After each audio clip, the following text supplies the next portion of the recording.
Здравейте! Днес ще ви представя или ще ви запозная с използването на портокала. Освен, че портокала може да го използвате за набавяне на витамин С, необходим за червените кръвни клетки, при анемия и така нататък, той е много полезен.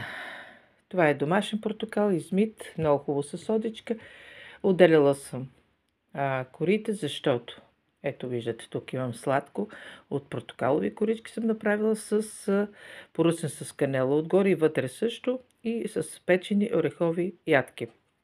Това какво е, ще кажете? Това съм изцедила портокаловия сок, тъй като съм си направила еликсира с алоето.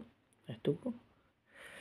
И от него използвам тази пулпа за направата на маски или кремове за лице и изобщо за нашата кожа.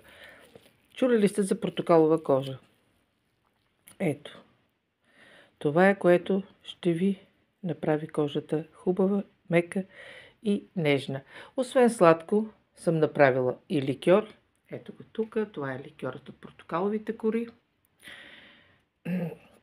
Има хиляди начини да използвате портокала и да го оползотворите. Сега е момента да можете да приложите всичко, което знаете, или просто да се запознаете с тези качества на портокала.